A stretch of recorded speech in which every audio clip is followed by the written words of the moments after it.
السلام علیکم. ګرانو کتونکو، دا په دې وخت کې مونږ سره دا یو ماشوم دی او دا د تلیسیمیا په رنز باندې اخته دی او دته ډیر زیات تکلیف وي. نو اوس داسې کوو چې د دې نیکه سره یو څو خبرې د ده په هکله باندې کوو. ستاسو نوم څه دی؟ ممتاز دي. او تاسو د کوم ځای؟ د جونګړو. د جونګړو تخبې مردان تحصیل. او ته څه کار کې؟ زه اوس په الرحمن کاټن کې وم. د هغې نه تقریبا 2 کاله 3 کاله وشو چې بېروزګاره یم، صدارت مې نه لګي. دا ماشوم ستا نوسۍ دی؟ دا مې نوسۍ دی. لکه دی اوس په 15 ورځو کې په 10 ورځو کې وینه وایي. ډاکټران وایي چې د ده دا هډوکي دا غرې دا هډوکي دا وینه نه جوړوي او د دې مکمل علاج پکار دی. صحیح ده. او موږ یې نشو کولی. صحیح ده. بچی ستا څه نوم دی؟ څه نوم دی؟ زرباز خان. زرباز خان.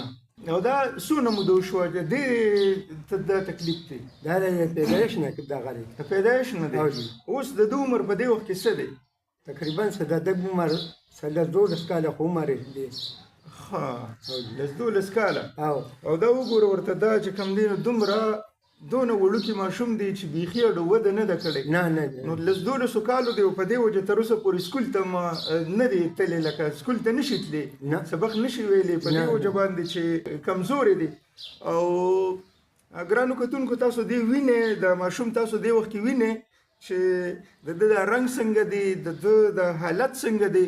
د 12-14 کالو په عمر کې د ده دا وجود نو دې مرض یعنې هر 15 ورځې پس ورته دې وینه بدلی او دا د دې د وسه ډوکار دی نه، ځکه چې دا نیکې بېروزګاره دی. هر 15 ورځې پس ډاکټرانو له بوځي.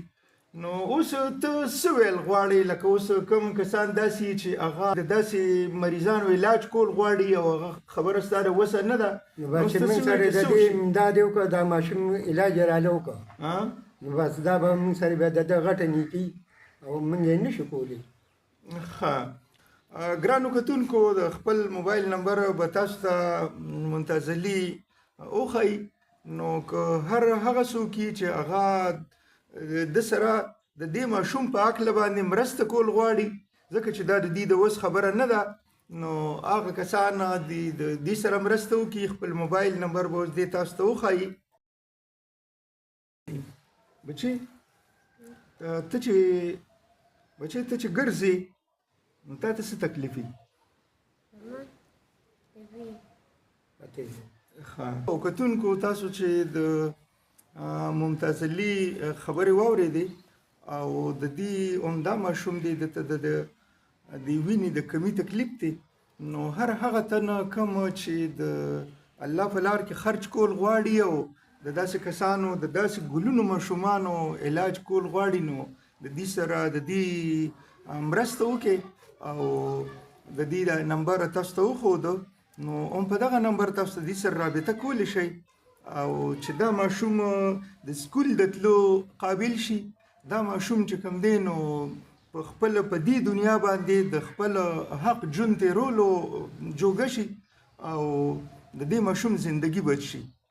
الله تعالی به تاسو له ډېر اجر درکړي. جزاک الله.